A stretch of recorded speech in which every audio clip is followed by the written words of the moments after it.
10 times as many, 10 times higher concentration of positively charged ions there. Okay. Now, negative ions will have a 10 times lower concentration than in the book. That means that passage of positive ions becomes really easy through such a channel because they have a higher concentration than in the book. Passage of negative ions becomes almost impossible because they have a 10 times lower concentration than in the book. So I push out the ions, and so the electrical, and that's actually the prominent force in nanofluidics. Most experiments that are being done in nanofluidics are with this potential. That people manipulate ions by this potential. Now in reality, it's always a combination of steric, entropic, and electrical factors. And I will give an example from biology now, which is the kidney. So you're the biomedical engineers amongst you guys. They will know how kidneys work, probably. Sorry? More or less. More or less, okay. Well, you probably know this, therefore, okay. So here is blood coming in, and then there is here a bundle of capillaries, and then it goes out, the artery. So we don't have a, it's not a vein over here, so probably we still have a reasonably high pressure. And we push out solution through the walls of this little bundle of capillaries. And here we produce, therefore, by a filtration mechanism through the wall of these arteries, we produce the primary urine, as it is called. I think that's something like 10 liters a day, 15 liters a day, 20. You guys know? Oh, numbers. No, we don't know numbers. Well, something like that. So after that, the secondary urine is formed, which is the normal one that we excrete, and then I think that's whatever, 1.5 liters a day or something. So the body then has to get back lots of ions, lots of water, because it doesn't want to lose it all. Okay, that's an active process. In the beginning, that's just the passive process, passive filtration. Now, in this filtration process, the body doesn't want to lose albumin from the blood, because it can never win back the albumin. It's a lot of energy that it needs, that the body uses in order to produce the albumin. It's a precious thing. Now, but it's only 6.5 nanometers large, the albumin. So how to make pores that don't let pass the albumin of 6.5 nanometers? Okay. Now, there is a filtration barrier there. These cells are called podocytes. They have little feet. And in between them there are little openings, fenestrae. And in these openings, you find glycoproteins. So they're bushy proteins, and they have a charge. They're negatively charged. So there is very fine nanoporous matrix there with a negative charge. Now, the pores there are something like 6 nanometers. Albumin has a diameter of 6.5 nanometers. But the pores are also negatively charged, and albumin is negatively charged. And you already get counter-ion, co-ion story in the back of your mind. And so people did filtration experiments with kidneys. So this is filtration parameter. 1 means you don't filter it. 0 means you filter everything. And they took dextrans of different sizes, and here you see the radius in angstroms. So this is a radius of 8, so this is a radius of 3.2 nanometers, so that's a diameter of 6.5. So this is the albumin size. And you see, if I took an uncharged dextran, or if I would have an uncharged albumin, it would pass for 2/10 through my kidney walls. That's not what I want. That's not enough.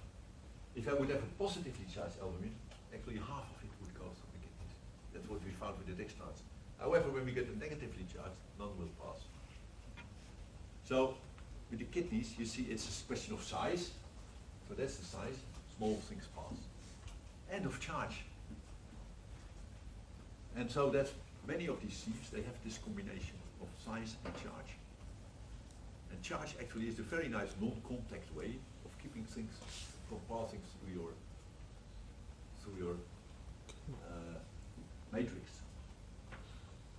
Now, sieving will not only stop things from moving something, it will also cause concentration changes. Of course, you know that in the kitchen, when you have a sieve, and you have like your flour that you let go through, there are some lumps in it or whatever. In the beginning the lump concentration is low. In the end all the night flower has passed and there is a high lump concentration on top of your sieve.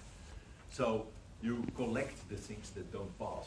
They get a higher concentration. That's also what happens in these nano systems. So it's called concentration polarization. And so this shows you, this is the cube example or the bus stop example or something of what happens with concentration polarization.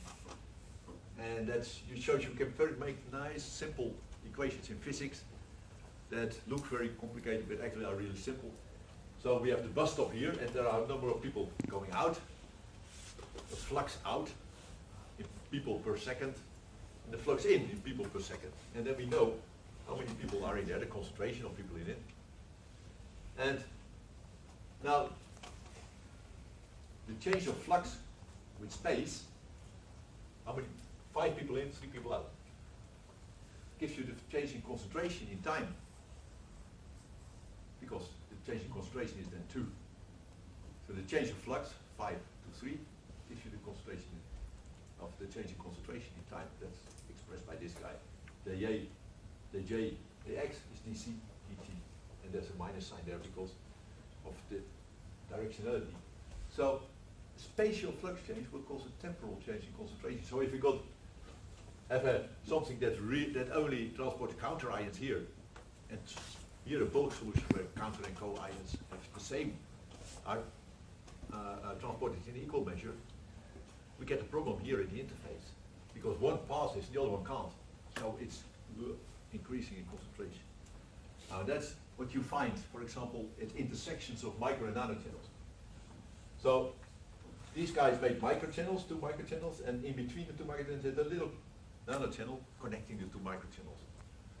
And they make this beautiful picture, which I always think is so funny. Nanochannels too shallow to be seen. Okay, you know, they're there, you can't see them, but we tell you they're there. So why do you show the picture at all? I don't think. Okay, well. Anyway, so we got 60 nanometer high nanochannels between 200 micrometer high U-shaped microchannels. And what did they do? Well, this is the nanochannel, and they applied potential difference. And in the potential difference, of course, positive and negative ions move. So positive ions move in that direction, and negative ions move in that direction. And what's now the thing in between? In this nanochannel, we have this double layer overlap, and only positive ions basically can pass. And here at the bottom you see what they then saw. And they took a negatively charged dye, that's the top row, and a positively charged dye. They put it in the microchannels, and then they applied positive potential on the right and a negative on the left, and they looked in time at the fluorescence, how it developed. And you see with the negatively charged dye, in the end they ended up with all the fluorescence on the left-hand side, in the left-hand side microchannel. The positively charged dye, they had the same thing. Aha. Okay, is there anybody who can explain this? Why for both the positive and the negative ions, all the ions ended up on the, we only found after some time ions on the left-hand side.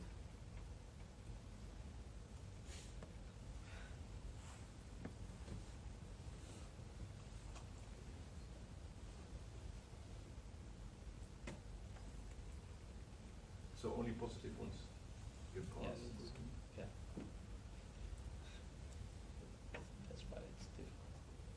It's not very easy, but it's not extremely difficult. Still pretty difficult. So, is it because of all the positives go to the left, the charge changes on the left side, and then with the lack of negative charge, which is a little bit in the channel as well, and then pulls it. yeah, so that's part, yes, more or less there's the a story. few microseconds later it will Well, just not follow. far, it takes some time, so this is Yeah. whatever, the number of seconds between every Okay. picture. But what happens is that the positive ions, of course, they move to the left. They can move through the channel, so they end up here. You know, a lot of them. Now, negative ions can't get in. So the positive ions that go through pair up with the negative ions that can't get in. So here I get a high concentration of both positive and negative ones.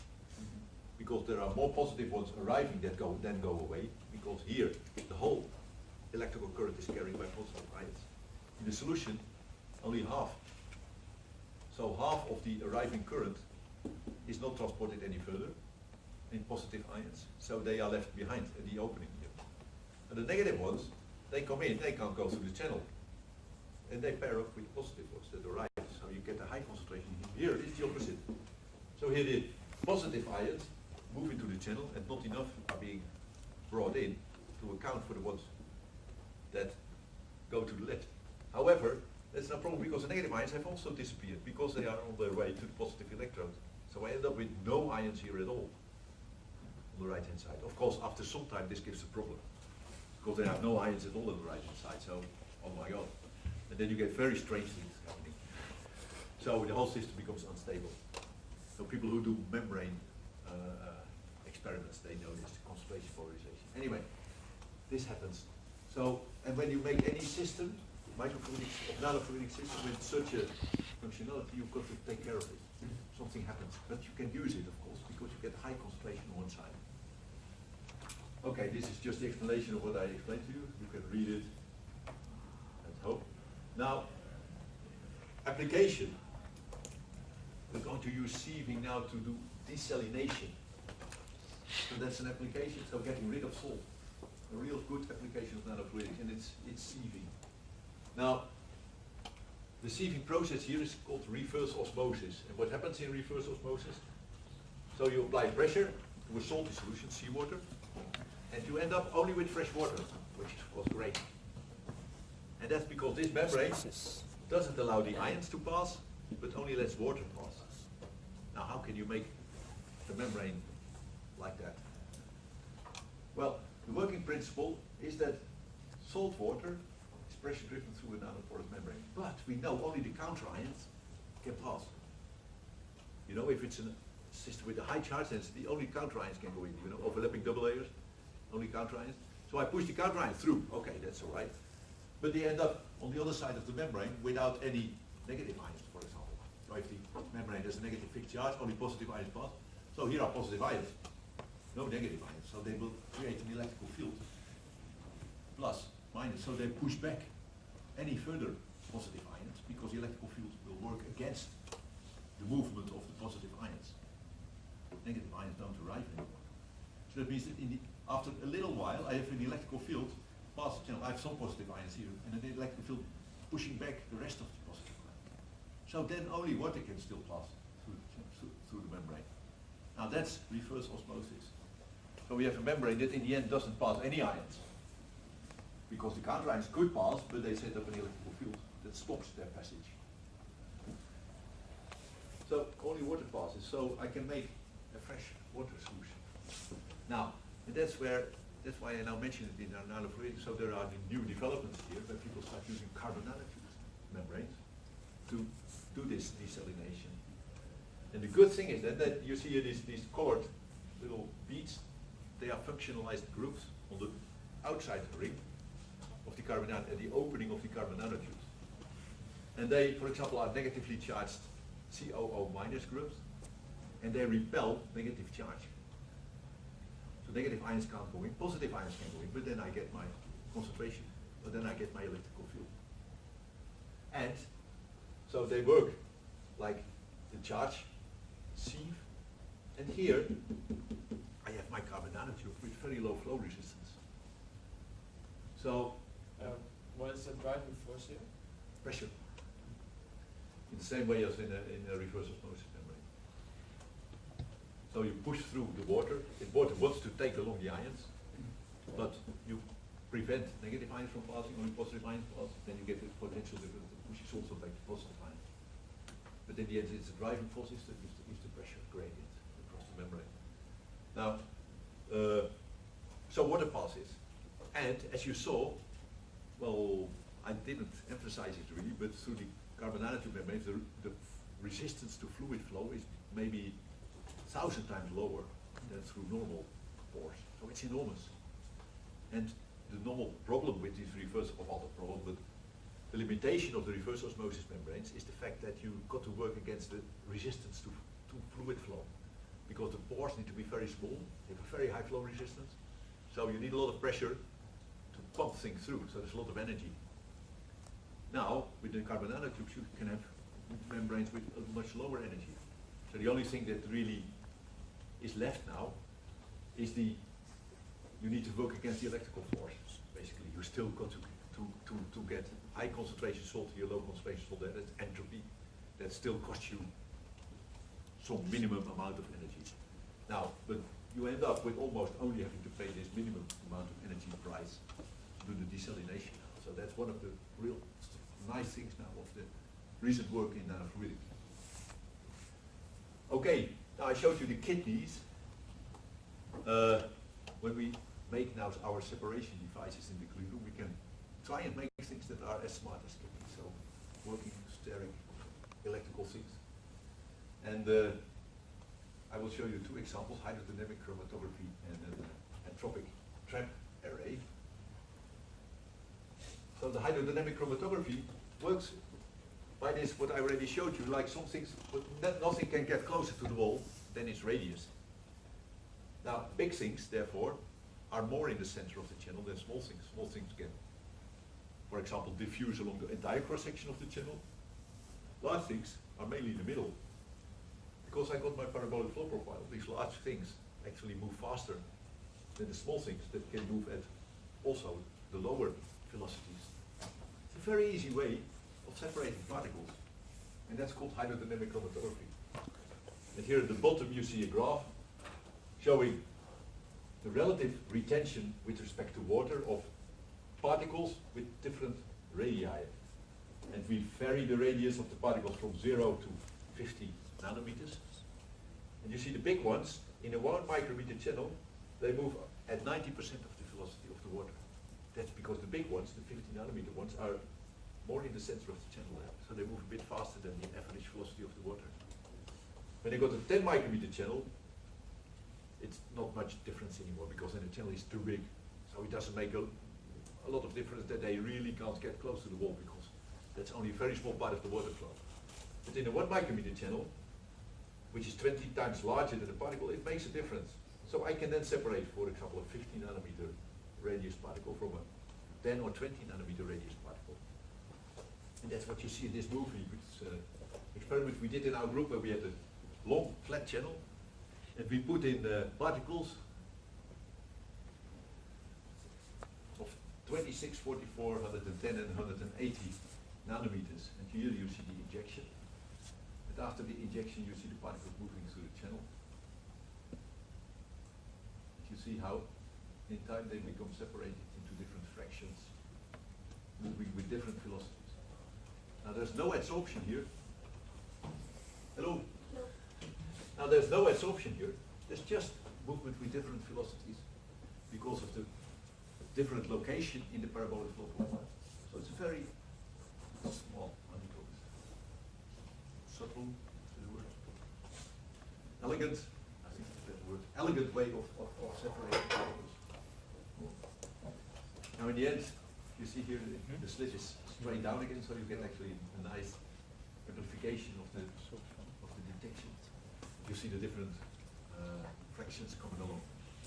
And also here actually, you see the effect of the electrical potential, just as in the kidneys, you remember? So there's both size and there's electrical potential. Here, when my salt concentration is lower, the particles get their electrical double layer, so they become effectively larger. The channel becomes effectively smaller because the electrical double layer of the channel goes more inward. So instead of being able to get this close to the wall and touching it, art theory repulsion, they now have to be here because they have the double layer, the wall has a double layer. So with lower salt concentrations, you see that I get more speed differences than at high salt concentration. And here I actually get other effects as well. So also here, both size and potential. So size actually doesn't exist without potential. You know, things have a size and their electrical potential is part of it almost. Now, entropic energy barriers can also play a role. And that's what people did in this experiment where they had DNA, and I showed you already that DNA wants to be a ball, little ball. It doesn't want to be long. And they used that in order to make a trap for the DNA. If the DNA wants to become a ball, okay, I give it a space where it can be a ball. It can only escape if it unballs. Now, so they make a narrow slit over here, and in order for the DNA to move in there, it needs to unball. That costs energy. How do we get the energy to unball? Well, we get it from the electricity, so we apply a field in that direction, attracting the DNA. However, every time it has to move over a barrier here because it needs to flatten out in order to pass through this part. It doesn't want to. Now, the ease with which the DNA can stick out its tongue and being sucked into this thing depends on the size of the DNA they found. And actually large DNAs move more easily through it than small DNAs. The other way around as you would expect. And in that way, they could separate DNAs, and here I go to movies. So the bottom one shows you simultaneous transport of small and large DNA. You see that the large DNAs here move faster than the small ones. So it's a real separation method based on, so that the big ones overtake the small ones. So here we have separation method based on the succession of hiding places and places where the DNA moves. And here on the top left-hand side you see just a single size DNA moving through the structure. You see it's almost like a frog type movement. Once it sticks out a little bit into the slit, it moves through. Okay, now, and it's a separation method. So here especially for long DNA, so they have got T2 and T7 DNAs, they are very long DNAs. At low fields, they come out at really different times. At higher fields, they can also be separated in much shorter time. If I have a very high field, they're not separated anymore, because the field is so strong that the energy for the hiding is negligible with respect to the electrical energy that just moves through the structure. So you need a balance here of this entropic energy, need to be a little blob, and the electrical energy, the force that pulls them through. Okay, more nanofluidics. So I show you actually, so at the moment this has moved, nanofluidics has moved into the commercial domain. Now I'll show you two examples where there are companies that earn a lot of money nowadays already with nanofluidics. So one of them is a company called ion torrent sequencing, and what I use is massively parallel ice feds. So now ice feds were invented actually at the University of Twente from 30 years ago. And they are ion sensitive field effect transistors. So they are oxide structures that capacitively can sense the charge on the oxide. And the charge on the oxide is determined by the pH of the solution. So it's a pH meter. What they do here is they put DNA strands on a little ball, a little sphere, which is about a few hundred nanometers in size, on top of a little structure that sits on top of one of these ISFETs. And then every time they flow over ATCG, you know, the nucleotide with which to extend the pieces of DNA, and there are many identical strands on here, like 10,000 or something like that, and every bead on a very large array contains all the parts of the genome, for example. All identical parts, but on different beads. So there's a way of making that. Anyway, when it's the right base that at the moment is needed to make the complementary strand of the DNA. So for example, we need a T. So A doesn't give a signal because it doesn't bind at that moment because we need a T. But if we flow over the T will bind. Well, if the moment the nucleotide binds, there's one proton released. So if 10,000 bind, we have 10,000 protons. This is a little space, very small space, very small volume. 10,000 protons make an appreciable pH difference. That is measured by the ice fed. Gives you a little peak. Okay, and then we do another C or another, okay, until we find the next one. Now, because there are so many here in parallel, and we can make like, I don't know, 10 million, 100 million, I don't know. You can very quickly and cheaply sequence a genome by this. So I think it's less than 1 day now. And they got an appreciable part of the market, actually, this company now. So this is a multi-billion-dollar industry, and it's based on sensing very small pH differences in very small spaces. Okay, another one is nanopore sequencing. So what you see here is a thin membrane, and they put protein on here, through which the DNA is stranded, like through a needle, the eye of a needle, under the influence of an electrical potential difference. And here, on top sits a protein that, how do you call this? If you take two strands of DNA apart, how do you call this process? Unravel is not the, I think, not the original, the real word. Sorry? Single-stranded DNA? You make single-stranded DNA, but how you call this process where you unzip it? Using helicase enzyme for opening? Probably. Okay, so I guess the helicase enzyme sits on top of that, and it unzips, let's call it unzipping the DNA. Now, that takes some time.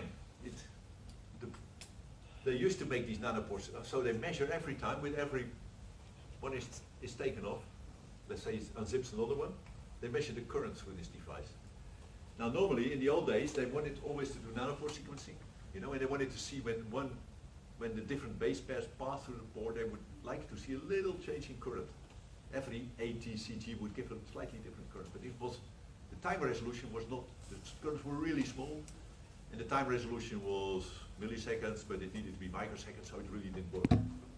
And then they put this protein on top of it, the helicase, and so now it's really delayed passing of the DNA. They have more time to measure all the single bases. Now this is a totally different approach from the one that I showed before, but this is also a successful company doing this.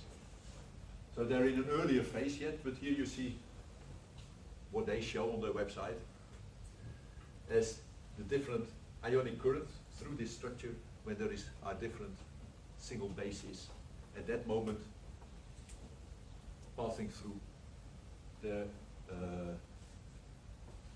protein. So that's Oxford Nanopore Technologies. Now, especially this area of sequencing is a very active area, because it's enormous amount of money that can be earned, and in the future probably even more, because they're going to sequence all of us 10 times or whatever, In the future, when we go to the doctor, they probably sequence us. So you will earn a lot of money, probably, like, I don't know, let's do some science fiction. In 2050, every iPhone will have a sequencer. Hey? Because it will be really cheap. Now, okay, more smart structuring. Just a little bit still. Yeah, you thought you had blue eyes? Yeah. It's a mistake. So how to tackle small sample amounts. Now, we've got very small devices, so standard detection won't show us. It's not sensitive enough, if I got just a few molecules, so what to do. And the throughput is low, so if I want to do further analysis, just a few molecules go through. So how can I do further analysis with just a few molecules? Now, there is a solution to this. I give it a very general word, smart structuring, but it's something which typically we can do in the clean room. So in our clean rooms, we can make structures of different sizes. We can connect them to each other, the nanostructure and the microstructure. We can use the nanostructure as a functional unit to do something in the microchannel. In the microchannel, we will have more molecules, so we can do better analysis. So how can you do this smart structuring? Well, micro-nanotechnology can be used, and we can, for example, use orthogonal dimensions. One and another, and still another, you've got three.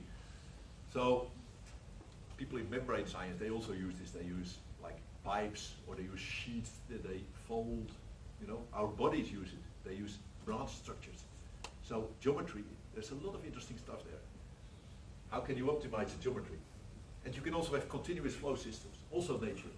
So if you look at our body, most of the things that happen in our body are continuous flow.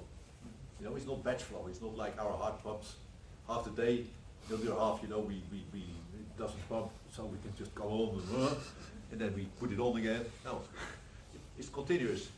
In lots of processes, our digestion is more or less continuous. Only there's some bulk stuff there, when you go to the toilet, that's a batch process. When you eat, normally batch process, but most of it then is continuous. Breathing, you could discuss whether it's continuous or batch. But most, okay, now you can, this continuous flow system, you can also do it for nanosystems. So, okay, smart structuring. Now this is a smart structure, it's a nanochannel and 2 microchannels. And we already saw that at the entrance of, at the exit of nanochannels, you can have concentration or depletion of ions. You know, concentration, polarization, I mentioned that. Now here there's a little electrical field over the nanochannel, it causes depletion here. That means if I have electrical field here, then in this depleted region there are not many ions. Most of the field will be over this little area. Because the current must be continuous. That means in order to have a continuous current in the low, or in the high resistance area, I must have a high electrical field to transport just as many ions as there. Now, however, this will create, there's a continuous electroosmotic flow, but the electrophoresis in the high field will be different from the electrophoresis in the low field. The movement of ions in the electrical field. So that means at some places, some ions have a velocity 0. You get a band here of so-called trapped biomolecules. And here in time you see 0 minutes, 25 minutes, 100 minutes, so it's a long time, but you are really concentrating proteins here. And so what they do here is they, over time, by having 100 minutes of current here, they can concentrate proteins that are really not very abundant by 1 million times. That's a big concentration change. And then you can just inject this blood in your microchannel and do your normal detection. So it's a smart way of using the functionality of the nanochannel in order to do something in the microchannel. Another thing you can do is continuous flow sieving. Now, if I have a sieving matrix which is the same in 2 directions, and I use electrical fields, for example, to pull charged particles through, then the fast particles, the red ones, they will go, when I apply the electrical field like that, they go a long way in that direction. Then I apply the electrical field in that direction, they go a long way in that direction. But in the end, because the sieving matrix is the same in the 2 directions, they will follow a diagonal path, only with big steps. The slow guys, they will follow, they will also take equal steps in 2 directions, only small steps, because they're slow.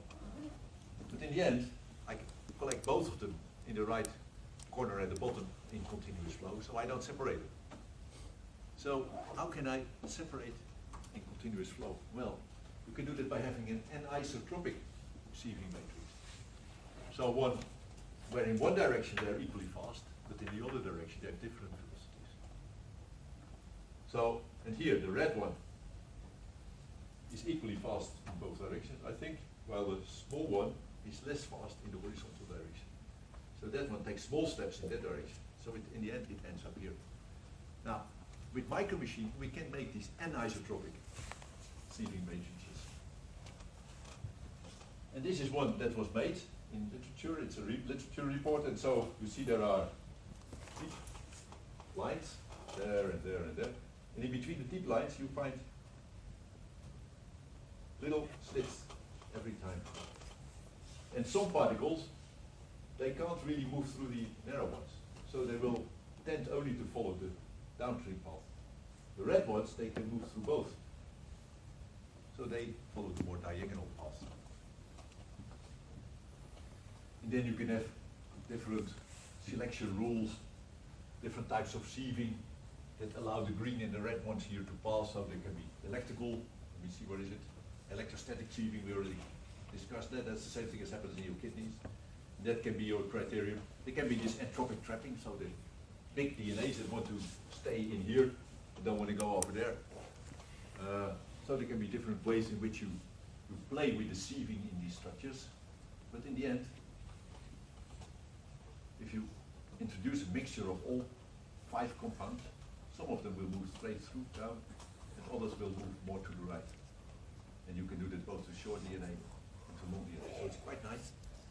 The structure which is anisotropic. And now we can collect the stuff at the bottom and do some more with it. You know? We have more of them. Just don't have 2 if we have like 6 or whatever. As long as we want to go on. Okay, so that's what I wanted to tell you today. So just to wrap up, overall conclusions, what take-home message? Really different things happen in nanofluidics. It's an important area. And the basic thing is you get into the size, you make structures that have the size of the molecules in our body. Now, lots of specific forces, steric, electrical, entropic. You can use it for sieving. And you find it also in biological organisms, you know, it's not strange. Like, actually, we now get into the area where our biology also works. So, and therefore it's quite important to look at nature, what nature does. Because nature is far ahead of us. It has been experimenting for 10 to the power 9 years or something. You know, so it found extremely many more things than we can ever think of, you know. We should fly to lots of planets, you know, in the solar system, because in every planet we find something else. So, full of surprises, really. You know, when they flew to Jupiter, they found Io, you know, with sulfur volcano. Nobody had ever thought of sulfur volcano. You know, not even science fiction guys. So, it's important to look at nature. Challenges, of course, are the detectability and throughput. If you consider molecules, you won't see anything, so you need to find tricks for that. But you can, if you use nanotechnology in the right way, you can do smart structuring, especially geometry. You know, if you can find, geometry is always elegant. You know, if you can find a solution just by changing the geometry of your device, everybody will love you. That's important. So, okay, typical exam questions. For example, now describe the phenomenon of slip flow. Why is it especially relevant in nanochannels? Another one, scaling one. So if you scale down your system with a factor of 1,000, what happens to pressure-driven flow? What happens to electrical flow? These are typical questions that I could ask you. Okay, I don't think so. See you next week. Yeah.